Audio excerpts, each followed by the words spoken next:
Hoje é mais um dia em que o mundo se despede de pessoas que não voltarão. Alguns eram conhecidos, outros anônimos, mas todos deixaram sua marca.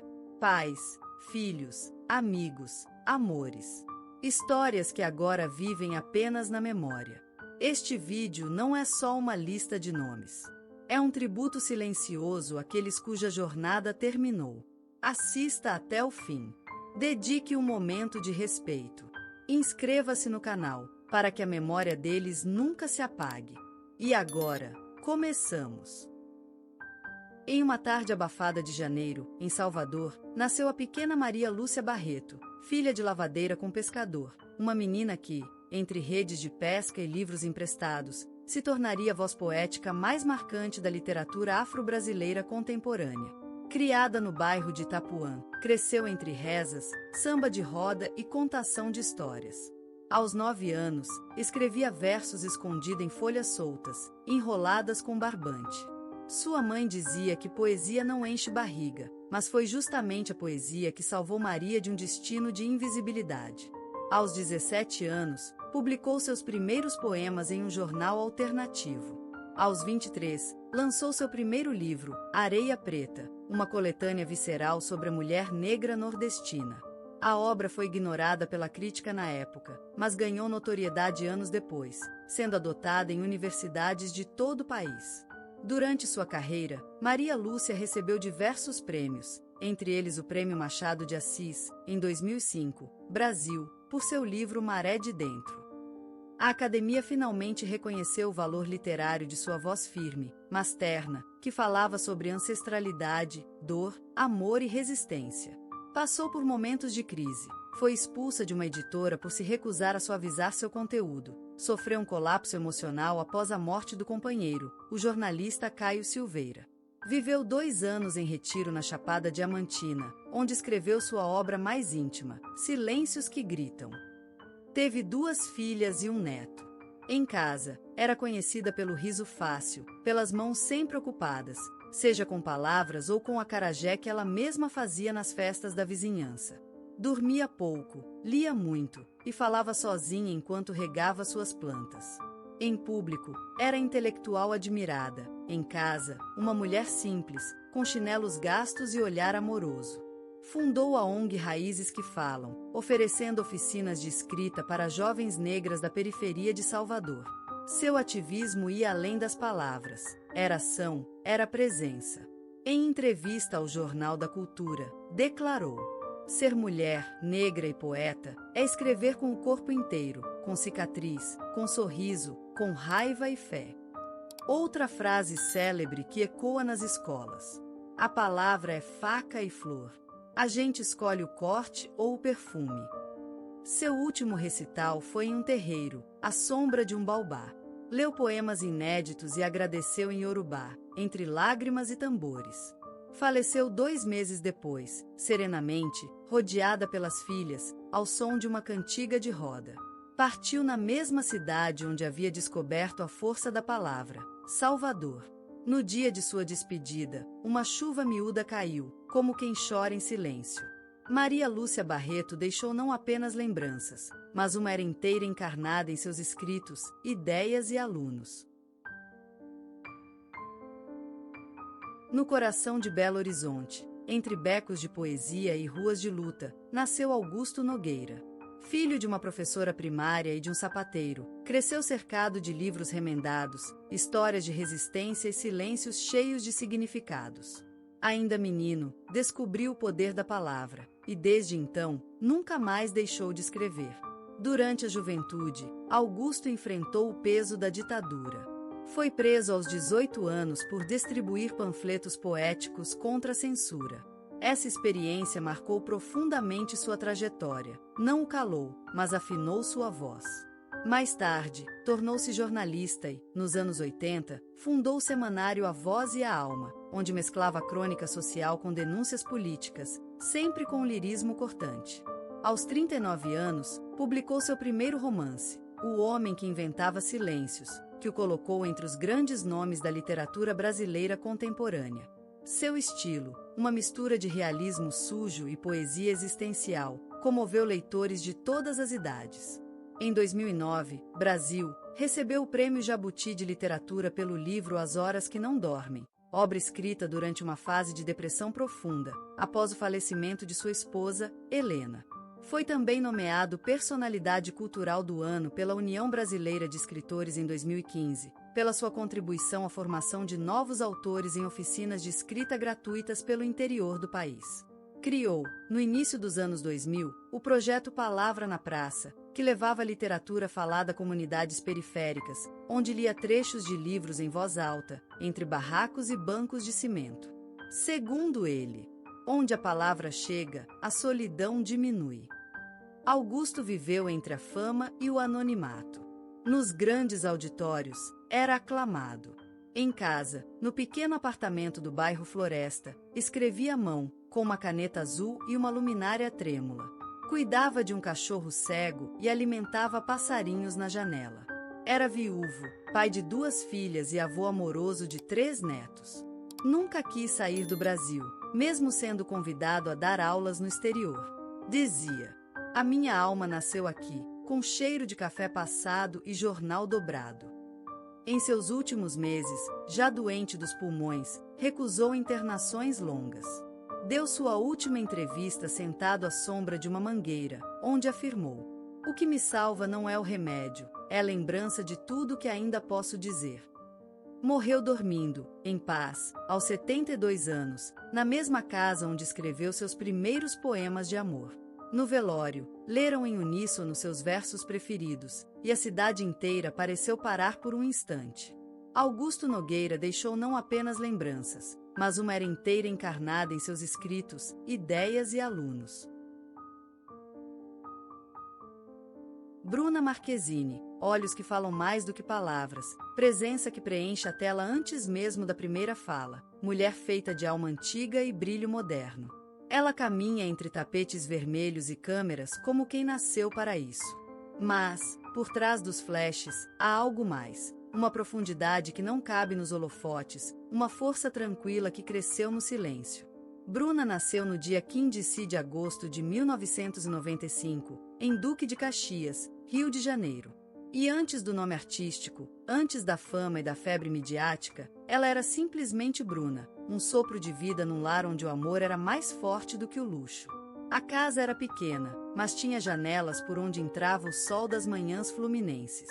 Havia cheiro de café com leite, de pão na chapa feito na frigideira. A mãe cantava baixinho enquanto arrumava a cozinha, sempre com alguma música de rádio ao fundo. Às vezes Roberto Carlos, às vezes Alcione, às vezes só o silêncio suave de uma mãe cansada, mas feliz. O pai, com mãos grandes e olhar firme, era aquele que carregava o mundo sem reclamar.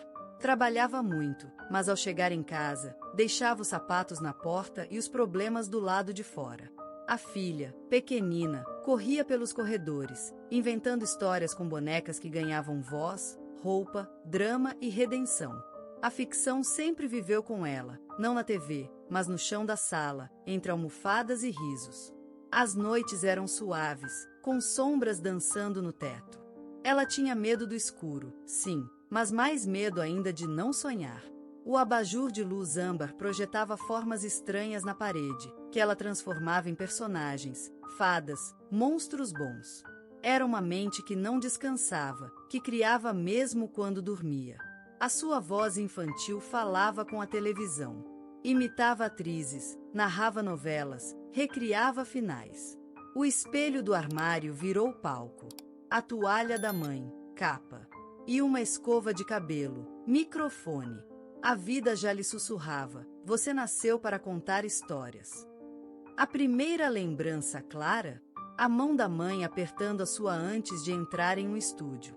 O coração pequeno dela batendo tão alto que parecia ecoar pelo corpo todo. O frio na barriga misturado com calor no rosto. A câmera apontada. E ela, sem saber de quase nada, mas já sendo muito. Não foi uma infância cheia de brinquedos caros, mas foi rica em fantasia. Não foi feita de viagens, mas de voos interiores. Cada dia era uma nova peça. Cada objeto, um cenário. A cortina da sala, uma floresta encantada. O tapete, uma cidade. Naquela menina de pés descalços e olhar intenso já vivia o germe do que o mundo veria depois. Mas ninguém podia imaginar. Ninguém, exceto talvez o próprio destino, que sorria discreto no canto do quarto e esperava sua hora.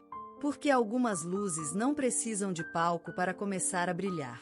Elas nascem antes, no silêncio do lar, no calor de um abraço, no primeiro gesto de imaginação. E foi ali que nasceu Bruna. Entre o cheiro de feijão fresco e o som de um rádio antigo. Entre o medo e a coragem. Entre o chão e o céu. Algumas adolescências são feitas de festas, de uniformes amassados, de diários escondidos debaixo do colchão. A de Bruna, não. A dela foi feita de estúdios, testes de câmera, cabelos penteados por mãos apressadas, cenas decoradas no banco de trás do carro.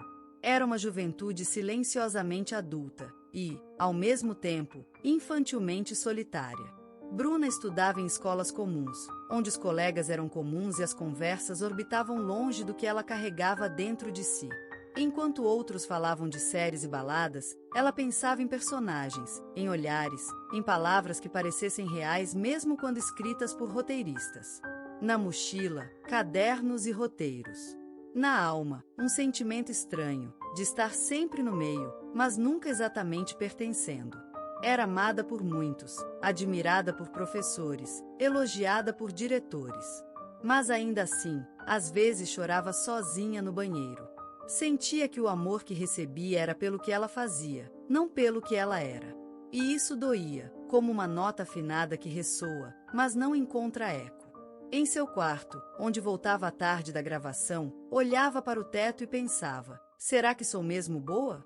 Ou só me acostumei a fingir tão bem que até eu acredito? As primeiras críticas machucavam mais do que qualquer dor física. Bastava uma manchete injusta, uma comparação cruel, um comentário cruel num programa de TV, e o coração já se encolhia. Tinha vergonha de não saber como se defender. Sentia-se pequena, frágil, invisível, mesmo sendo vista por milhões.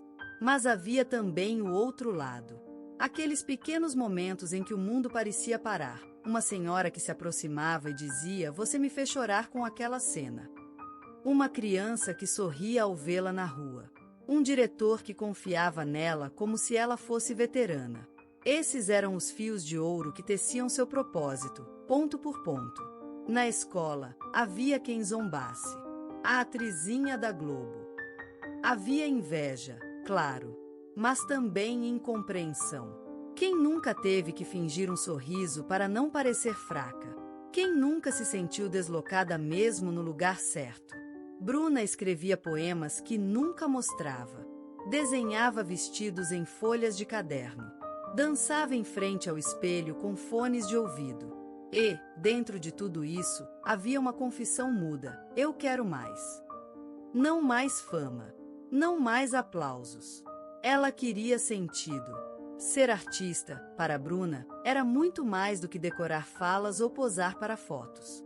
Era carregar o peso da alma dos outros, vestir sentimentos que não eram seus e ainda assim fazê-los parecer reais. Mas como carregar o mundo sem perder a si mesma? Foi nessa fase que ela entendeu que talento é dom, sim, mas também é dor. Que ser sensível é presente e maldição. Que crescer cedo tem um preço. E que, no fundo, ninguém entende completamente o que se passa no coração de quem vive entre ficção e realidade. Mas ela seguiu. Mesmo com medo, seguiu. Mesmo sem saber quem seria no dia seguinte, seguiu. Porque havia algo dentro dela, talvez aquele brilho antigo, aquele fogo suave, que dizia: não desista. Você nasceu para isso. E foi assim que a menina que não se encaixava em lugar nenhum começou a criar o seu próprio lugar. Não por arrogância, mas por necessidade. O primeiro grande salto de Bruna não foi um tapete vermelho, nem uma capa de revista. Foi uma cena. Uma simples cena. Um choro contido. Um olhar vazio de menina abandonada pelo mundo. Uma pausa exata. E o Brasil inteiro parou junto. A televisão, pela primeira vez, não mostrava apenas uma atriz talentosa, mostrava uma verdade. Ali, diante de milhões, uma jovem de olhos imensos encarnava uma dor que não era sua, mas que tocava como se fosse. Foi nesse instante que o país entendeu. Nascia uma estrela que não queria apenas brilhar, queria sentir. Vieram os prêmios, as entrevistas, os flashes, os convites para produções internacionais. Tudo parecia sonho, mas o coração de Bruna já não dormia. Com o sucesso, veio também o peso de ser perfeita. Não errar, não engordar, não chorar em público, não se apaixonar por quem o mundo julgasse errado. Ser o espelho que todos projetavam. E isso doía. Aos poucos, a menina sonhadora começou a se calar. Já não confiava nos sorrisos. Já não se abria a qualquer abraço. Sentia-se cercada de luzes, mas vazia de afeto. Em festas glamorosas, buscava um canto para respirar.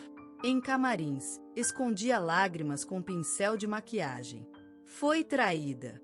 Por amigos. Por colegas. Por pessoas que disseram estou com você e sumiram quando a maré virou. Conheceu o lado escuro da fama, aquele que não aparece em fotos, mas se aloja na pele como uma cicatriz invisível. Viajando, conheceu culturas novas. Pessoas que a olhavam sem saber quem ela era. E isso libertou. Descobriu o prazer de ser ninguém. De sentar num café em Paris e pedir um croissant sem que alguém comentasse sua roupa. De caminhar descalça numa praia da Grécia sem maquiagem, sem filtro, sem obrigação de ser ícone. E nesse silêncio, fora dos palcos, fora da tela, ouviu algo que há anos estava abafado, sua própria voz. A menina que, anos atrás, buscava seu lugar no mundo, agora compreendia. O lugar nunca esteve fora. Estava dentro. A fama não a completava. O amor do público não curava todas as feridas. Mas havia algo mais precioso, o amor próprio. A escolha de viver em paz com quem ela era. Com suas falhas. Com sua sensibilidade. Com seus limites. Hoje, quando sobe ao palco ou grava uma cena, Bruna não finge. Ela transborda. É a atriz que aprendeu a existir além do papel. A mulher que chorou sozinha em quartos de hotel e hoje abraça outras meninas que se sentem pequenas demais para o mundo.